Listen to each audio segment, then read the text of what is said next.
Since the earliest tales told around campfires and hearths, mythical creatures have always played an important role in the collective imagination. Among them, goblins stand out as small, mischievous, and often malicious figures. With a history spanning centuries, goblins have transformed from simple villains to more complex symbols in modern narratives. But behind their pointed ears and grotesque features, what is the true story of the goblin? What do they tell us about fear, the unknown, and even humanity itself? The term goblin traces back to Old French gobelin, a word that referred to a mischievous spirit, often associated with haunted places and objects moved by invisible forces. These spirits were not merely mythical beings, they represented fear and insecurity. Initially, they were beings associated with chaos and destruction, with no major stories or defining characteristics. However, as the concept of the goblin evolved, these creatures began to be depicted in various forms.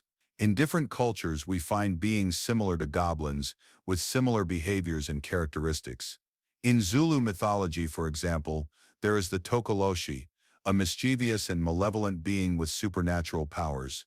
In other places, such as England, Puck was a mischievous spirit capable of deceiving and manipulating humans, but unlike the evil goblins, he was seen as somewhat protective of certain places and people. In Germany, kobolds are creatures that can either help or harm humans, depending on how they are treated. Turning our attention to the north, we find another figure related to the goblin, the troll in Norse mythology.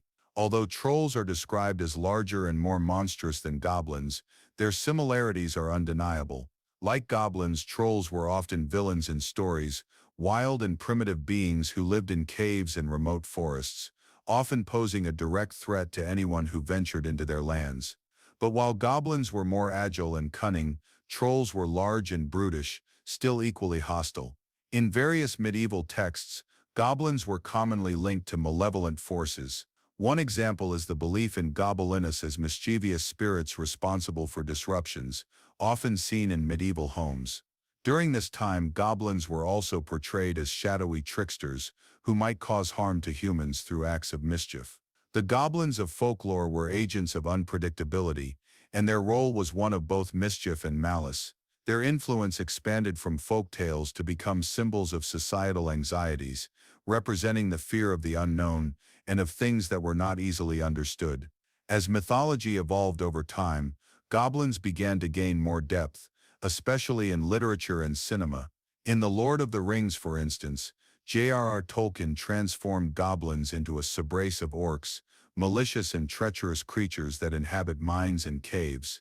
While they were still villains, Tolkien's goblins were described in more detail, with a backstory that made them more complex. They are described as creatures motivated by greed, destruction, and servitude to darker forces, but also with their own internal struggles. In Dungeons and Dragons, goblins became part of the game ecosystem, no longer just simple enemies, but a race with its own characteristics, weaknesses, and strengths. They were clever, fast, and sneaky, and their intelligence, often underestimated, made them formidable opponents. But more than that, they started to be seen as characters with their own motivations, not just agents of evil. Goblins in D&D are often depicted as surviving in harsh environments, using their quick wit and resourcefulness to navigate challenges. Additionally, in popular culture, goblins gained new meanings. In the 1986 film Labyrinth, the iconic Goblin King, played by David Bowie, presents a more complex and even charming version of the creature, transforming it into a central figure in the narrative, far from the stereotype of a mere monster. Similarly, in The Black Cauldron, goblins are depicted as mischievous creatures, but not necessarily evil, with their own agendas and desires. These portrayals explore the idea that goblins are not merely monsters, but characters with depth, whose actions can serve a broader narrative purpose. However, goblins did not completely disappear from their role as villains. We still see them in various franchises, such as in Spider-Man, with the Green Goblin, or in Harry Potter, with the character of Gringotts, where they maintain a more ambiguous image, acting as complex and multifaceted characters. What began as a representation of a simple, grotesque villain has become a more interesting metaphor about morality, survival, and adaptation over time. In Spider-Man, the Green Goblin is a tragic figure, representing the duality of human nature and the corrupting influence of power. This portrayal adds depth to the character, moving away from the idea of the goblin as a mere antagonist. Another important example of how goblins have been reinterpreted is in the Warcraft universe, where they are portrayed as a race of intelligent engineers and merchants. While they still retain their grotesque appearance, the goblins in Warcraft are known for their inventions and technological abilities, as well as their inclination for negotiation and profit. This transformation reflects how mythological figures can be modernized to fit new contexts, making goblins less about pure villainy and more about characters with their own complexities and goals. In Warcraft, goblins are often depicted as survivalists, manipulating systems and technologies to maintain power and influence, further enhancing their complexity as characters. Yet it was not always this way. When we look at the origins of goblins, we can see that their figure was rooted in harmful stereotypes, especially in medieval Europe. At that time, they were often depicted with physical characteristics that resembled anti-Semitic caricatures of the era, such as large noses and grotesque features. This aligns with the idea that goblins were symbols of xenophobia, used to reflect the fear of the other, of people considered different or strange. These figures were used as a way to project the fears and prejudices of society onto those who were marginalized. These stereotypes, although problematic, followed goblins for centuries. But over time, their representations began to change. In modern media, they have moved away from the simple villainous creatures and have been portrayed in more nuanced ways. In Warcraft, for example, goblins are no longer just villains.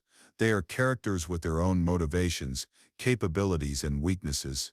Similarly, in Dungeons and Dragons, where their roles and characteristics were redefined, these more modern portrayals have helped free the goblin from its negative historical connotations, allowing the creature to evolve into a more flexible figure. The goblin figure, with all its complexity and various transformations, remains a vital part of our collective imagination. Its journey from villain to multifaceted character shows how myths can be adapted and reinterpreted over time, reflecting the changes in the societies that created them. And perhaps it is this ability to transform that makes goblins so fascinating, how such small beings can carry such a powerful symbolic and historical weight, reflecting our fears, our social issues, and above all our capacity for change. The goblin's ability to adapt and evolve through different media, mythologies, and cultures reflects the broader human condition itself, our constant reinvention of ourselves and our stories to make sense of the world around us.